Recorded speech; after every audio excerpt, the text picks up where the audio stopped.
Welcome into One of One Sports. It's time for our college football rivalry week analysis and takeaways. Of course, this was the final week of the regular season. The playoffs beginning to take shape. We got to see the biggest games of the year and the most emotion-filled games of the year with all these big rivalries, and it's time to break it all down. Starting with what was the biggest game of the day, and even in a year where it was supposed to be a down year for this rivalry, the game still delivered and was the biggest game of the year, where Michigan defeated Ohio State 13-10.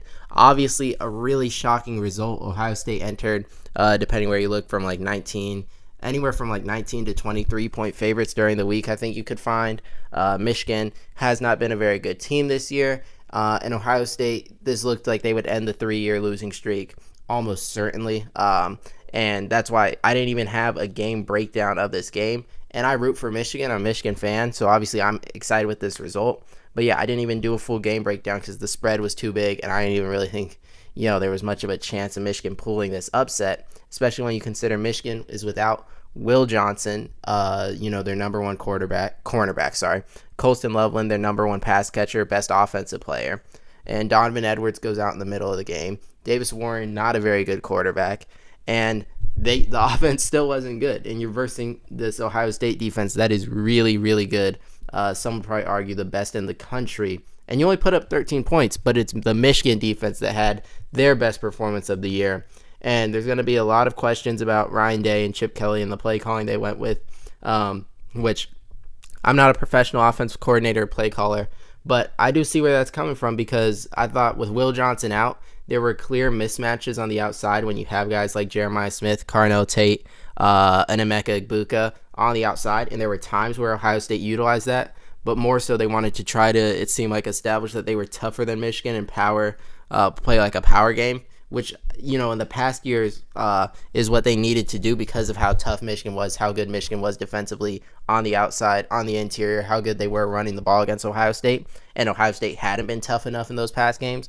But this year, that wasn't really the style you needed to beat Michigan. Now, it would have been great if you could have beaten them that way, but I think if they had used more of just their advantage they had on the perimeter, this game could have been won easily by them. And then when I saw people pointing out that Michigan, really the only advantage across the whole field they have on Ohio State is the interior of their defensive line with Mason Graham and Kenneth Grant. And Ohio State, that was like the main point they attacked, was the interior of Michigan's defensive line. Of course, its strongest part and a big part of why they were able to hold Ohio State to 10 points and shut them out in the second half. And on the Ohio State side, huge disappointment. What you did in the transfer portal, it's been, all the reports, you spent $20 million. You get Will Howard out of transfer portal, Quinshon Judkins. You already have Henderson. You bring back guys like Sawyer and Tui Malau.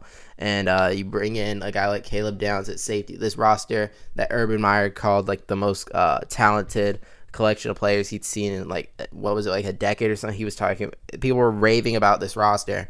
And I was not sold. I picked them to go 10-2 the regular season, lose to Oregon and to Ohio State. So I got that correct. I picked them to lose to Oregon, Michigan. I said Ohio State. Obviously, I thought Michigan was going to be a lot better this year. Didn't think they'd be losing to a 6-5 Michigan. But I think a lot of the problems that I expected from them were evident throughout the season. Will Howard, I think you needed a better quarterback than that, because it did it, I think, in your biggest games of the year, with the exception of Indiana. When you played Oregon, he he messed up at the end of the game. And then when you played Penn State, you were able to get away with it, but he opens up with a pick six, which was a really bad play. And then the Michigan game, bad interceptions that really cost you a game as well. Now the kicking game was bad. Will Howard is also bad. The run game wasn't there. You run for under 100 yards despite really trying to establish the run. And just a really disappointing performance all the way around. And now, of course, there's going to be questions about Ryan Day, which, again, I think are fair.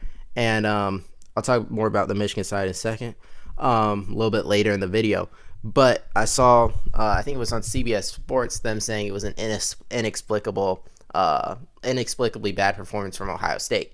And on one hand, I get that, right? Because, you come in as 20-point favorites. You score 10.0 in the second half. It seems inexplicable. But I would just ask, when you've seen it happen year in and year out, is it inexplicable when Penn State doesn't show up against Ohio State?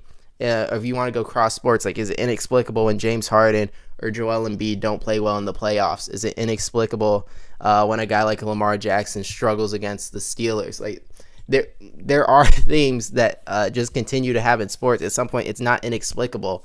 Ryan Day just doesn't have his team well prepared for the game. And I get people who are going to defend Ryan Day are going to come out and say, you give his record, right? He wins, every game except the Michigan game, essentially.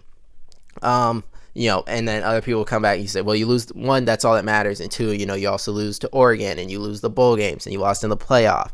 And I'm sure you'll have the rebuttal of, if someone makes the field goal, we win that national title. No one has these questions, right?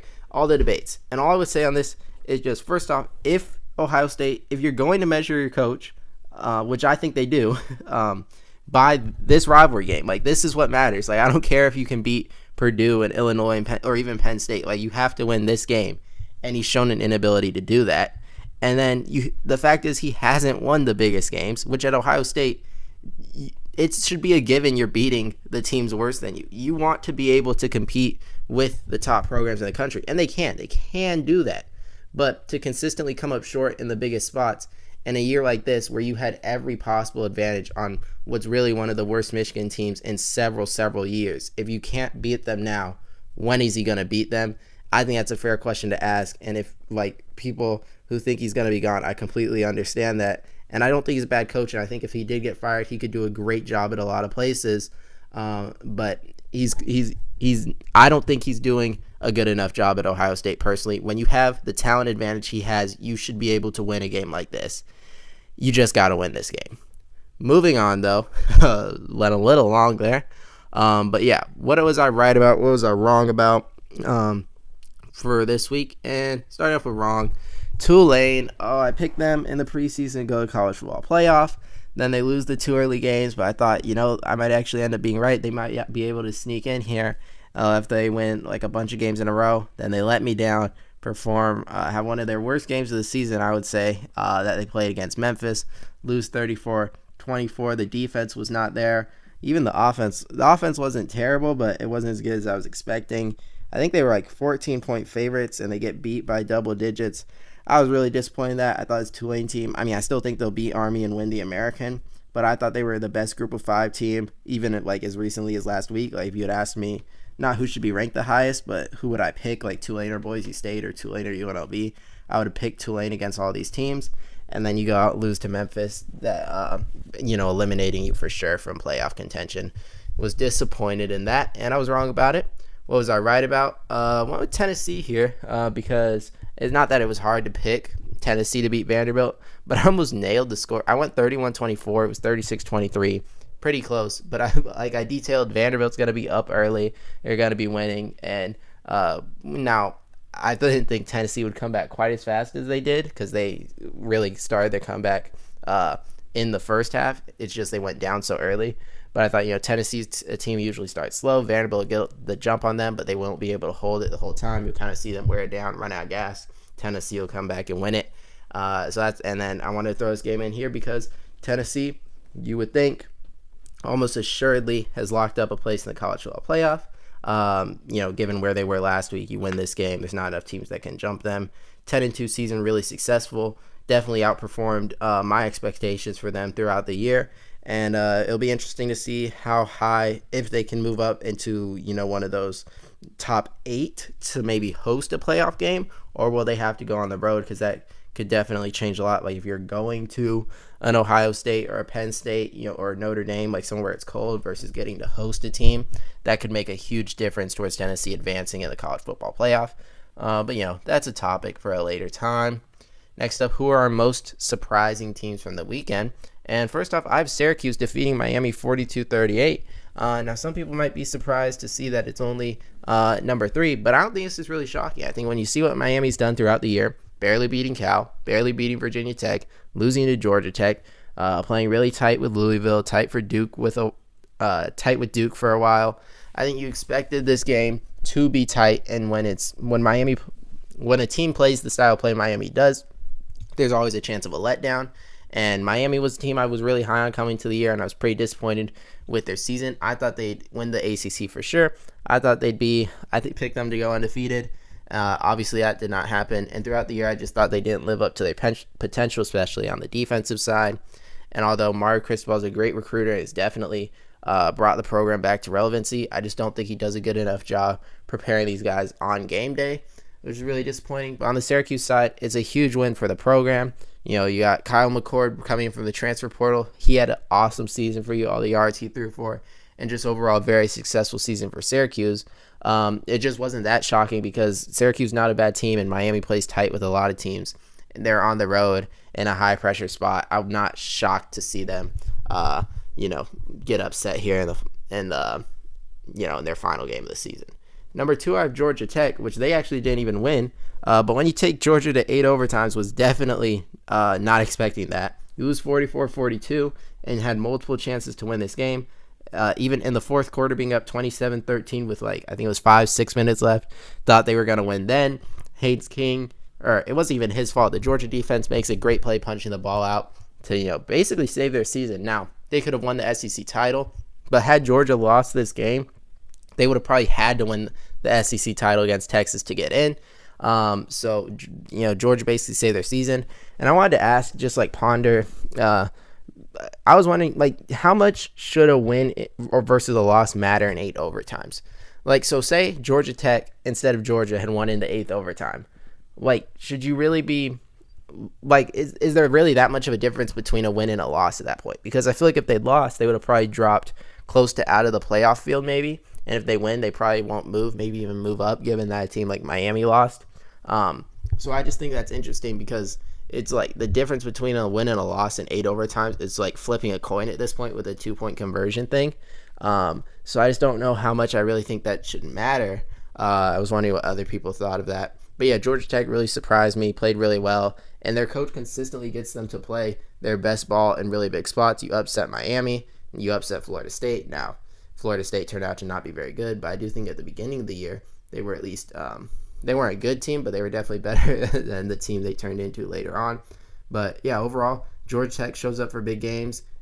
I know you're not going to be happy that you weren't able to win, but I think this is clearly a program. You look at how their recruiting's doing. You look at the coach they've got, if they can keep him there. You look at how they perform in big games. They get guys out of the transfer portal. You're in Georgia. I think it's clearly a program trending in the right direction, headed upwards. And I think, what do you have? Do you have seven wins this season, I think? You have the potential to get 8 with a win again. If you had beaten Georgia, you were right there with how hard of a schedule that was. I'm really impressed with Georgia Tech, and I think it's a program definitely surging upwards. And finally, my most surprising team, we already talked about them, it's the Michigan Wolverines, because even with me being a Michigan fan and coming into preseason, I picked Michigan to beat Ohio State, even though Ohio State was better on paper, because I said I need to see it to believe it. But with how bad Michigan had been throughout the year, I was yeah, this was going to be too much to overcome.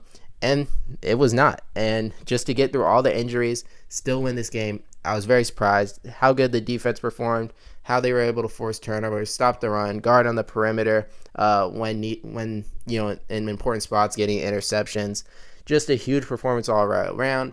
I was impressed by Sharon Moore, who I've criticized as a coach, but his ability to get the team to show the fight they did was impressed with, and obviously recruiting surging now, and overall just a great end of the year for the program, to beat Ohio State for the 4th year in a row, to land Bryce Underwood, recruiting's getting better, and what was really looking like a really bad season has now been saved, and you can spin it positively because, one, you beat Ohio State, which is always the goal, and you can clearly see how this program is going to get back to competing for national titles in the near future, or at least has the potential to do that. On the other side, not most surprising, who were the most impressive teams? At number 3, I went with the Iowa State Cyclones, defeating Kansas State 29-21. And I think Kansas State's just a good team. Iowa State, also a good team. And, it wasn't the prettiest game, but you're able to win, advance to the Big 12 title, complete a 10-2 season. And there's really not too much to say other than that I'm impressed by the ability. We saw a team like Miami in a similar spot where you win against, if you could beat Syracuse, you'd be in. And other teams, even a Tulane I mentioned, an Ohio State, in these pressure situations or even just intense situations, kind of had a letdown. And Iowa State didn't do that. And now they're going to have a chance, win one game, and Iowa State will be in the college football playoff. Them or ASU is going to get in. So I was impressed by that. Second, I went with South Carolina. Played a huge game against Clemson, and I'm not shocked they won at all. I talked about it in my breakdown. I picked Clemson 24-21. I thought it'd be a defensive game like we got. I thought it'd be low scoring. And I thought Clemson would just barely be able to win. But I said it was the toughest game I'd had to pick in a while, and South Carolina had been on a roll. They could definitely win this game. So I'm not shocked they won, but I'm impressed with their ability to keep fighting. And in my breakdown, I talked about I think it could, because it's going to be low scoring, it could come down to one mistake. And I talked about the pass rush that both these teams have, and how if Cade Klubnik's under pressure or Sellers under pressure, they can make one mistake that could really change the outcome of this game. And when I'm watching the second half, it looked like both teams kind of make some mistakes. You had the Clemson fumble where they tried to like throw it backwards from the ground instead of just jumping on it. And then Sellers threw the interception down at the red zone, and I thought that was the one. I was like, okay, that was their chance. That did it. But no, they fight back. Sellers breaks another big run, and they score, and then Cade Klubnik ends up making the final mistake. So in a sense, I got exactly what I was expecting. It's just Klubnik ended up making the mistake that I thought Sellers would, even though Sellers really made the mistake too. It was just not a very clean game. Both teams, I think both are really good teams, pretty evenly matched teams, and I'm sure people are going to criticize Dabo, criticize Clemson, because the offense didn't perform great. But I think when you get into these rivalries, we are expecting a defensive matchup. I still think Clemson's a good team. It's disappointing, but they actually still have a chance to make the playoff as well if they can win the ACC title. But when you lose all your biggest games of the season, there's going to be criticism there, which is fair. And then South Carolina, you're going to have an argument for the playoff. I doubt you get in just because you happen to lose to two other 3-loss SEC teams who the committee will probably keep above you. But yeah, ending the season the way they did on that 6-game winning streak, beating several ranked teams like A&M, Missouri, Clemson, Vanderbilt's good as well. Very impressive. And even if you don't make the playoff, you look at Lenore Sellers, you look at a guy like Dylan Stewart, and you're just a young team, you're recruiting well. Next year definitely could be a problem as well. And Shane Beamer, what he's done with the program, very impressive. So yeah, impressive on a program level, and impressive just from this game, beating Clemson 17-14. And if Clemson won, they're probably in the playoff, you would think. And that makes it like the second time in 3 years South Carolina's beaten Clemson to probably keep them out of the playoff, once with that DJ team. So yeah, I was impressed by South Carolina. And my most impressive team was Texas. And it was a lot. I was impressed by this because they basically just did to Texas A&M what they've done to all the teams they've been playing for a few weeks now, like what they did to Arkansas or Kentucky. Not really Florida because the offense was more explosive there. But Texas has been winning games, and I've been kind of skeptical because the defense looks really good, but they're not playing the best offenses, and the offense kind of struggles and can't really pull away. And then Texas A&M, I was like, it's an upgrade in competition, and they've had maybe their best defensive performance yet. And when this game started off, that first drive of the game, A&M's going right down the field, I had questioned. I was like, oh, maybe Texas, maybe this defense really isn't all that it's looked like in these easier games, because the only other tough game we'd really see them play against offense was Georgia, and they really struggled. But you couldn't. There were struggles they faced there in terms of like having to face a short field with turnovers that you couldn't fully blame them. So I thought this was kind of a first time challenge, with Texas A&M being clearly a step up, but not like elite offensively. And yeah, just holding them to 7 points, and after that first drive, pretty much just shutting them down entirely, because the 7 came from a pick 6. And even when they had a punt block and A&M had a chance to score, the defense stops them there with the goal line stand pretty easily too.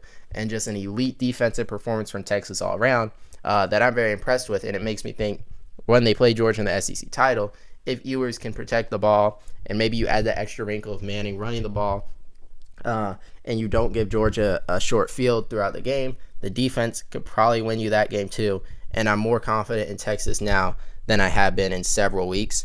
So I was really impressed by this win for Texas. Just some other notes before we move on. Indiana, Oregon, and Penn State roll. Oregon beating Washington, Penn State, Maryland, and Indiana, Purdue. And that sets up Oregon and Penn State to meet in the Big Ten title. Everyone had, pretty much assumed we were going to get an Oregon-Ohio State rematch. But we will not. We will get a first matchup between Oregon and Penn State, which will be interesting to see. Then Notre Dame's able to beat USC, ending with those the 99-yard and 100-yard pick 6. I thought that first pick six probably could have been called for pass interference. Then maybe we're looking at a completely different game. It doesn't get called, though. Notre Dame played well either way, especially the way they ran the ball. I thought they should run it even more because when they threw an interception at Riley Leonard, for me, it was just like, why are you throwing the ball? USC cannot stop the run, and I thought it could have ended up costing them, especially if pass interference got called at the end. But you win it. You finish an 11-1 season. Their season's over, and you would think for sure they're in the playoff, probably hosting a playoff game. Then Boise State and UNLV win, setting up matchup winners probably in the college football playoff in the group of 5 spot. And then Alabama and Ole Miss stay alive barely, not in terms of they're barely winning, but you're just holding out a little bit of hope that maybe something crazy can happen in the conference champion week, and the committee can favor you to get you into the playoff, especially Alabama probably being the first team out right now, I would think. And speaking of which, here's my playoff looking. Not a projection of what I think the committee is going to do, just how I would rank the teams right now. I think Oregon won, again, clear. Georgia, Texas, you could go either way there. I think because of Georgia beating Texas, I would still have them ranked slightly ahead of Texas, getting that 2 spot. SMU clearly 3, Boise 4. I think that's pretty clear too. Texas I would have at 5 ahead of Notre Dame. Both have the A&M win. Neither have too great of wins outside of that. But Texas, you lose to Georgia. Notre Dame, you lose at home to Northern Illinois. So I slightly favor Texas there. 7, I went with Ohio State because I think they should still be ranked ahead of Penn State and Indiana, having wins over both of them. And I think their resume is good enough to keep them at 7. And then I went Tennessee over Penn State, just because Penn State still doesn't have really any impressive wins to me. Tennessee, you beat Alabama. And the Arkansas loss, yes, is pretty bad, but it was on the road. And I don't know. I can kind of forgive it when you beat Alabama. And the Georgia loss, I don't think is very bad. Penn State, yes, you won more games, but you played one really good team, you lost, and you do it consistently, so maybe I'm punishing them for previous years, so maybe they deserve to be higher, but you're going to get your shot against Oregon. And the committee, for the record, the committee's definitely going to have Penn State higher than I do. I just think they get a little overrated by the committee, but I have them 9, Indiana 10, and I think Miami's the last team in at 11 with 2 losses. I still think they're ahead of all the 3-loss SEC teams. Maybe I'm wrong and the committee puts a 3-loss SEC team in over them. I don't think they do that though. And then ASU gets the 12 because I'd have them ranked ahead of Iowa State, but obviously winner of that game would get the 12 if Boise State beats UNLV. If UNLV wins, then this thing changes up. But yeah, this is just what I think the playoff looks like. So headed into the final week, interesting things to look out for. Penn State, if they can beat Oregon, jumps into that top 4. Oregon would then get the 5 spot, obviously, because they've been number 1 all year and people would move down. Clemson could be a potential bid thief if they beat SMU, and then that probably knocks Miami out. So yeah, just a couple things to look out for in Conference Champions Week. And we'll get an even clearer picture when the committee releases their rankings on Tuesday.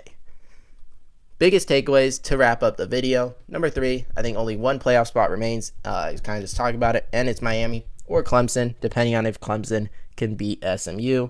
I think if Clemson wins, they get that one of those. Clemson might actually get the 12 spot. But that's besides the point. They steal a spot. SMU, I think, would still be in, and Miami would drop out.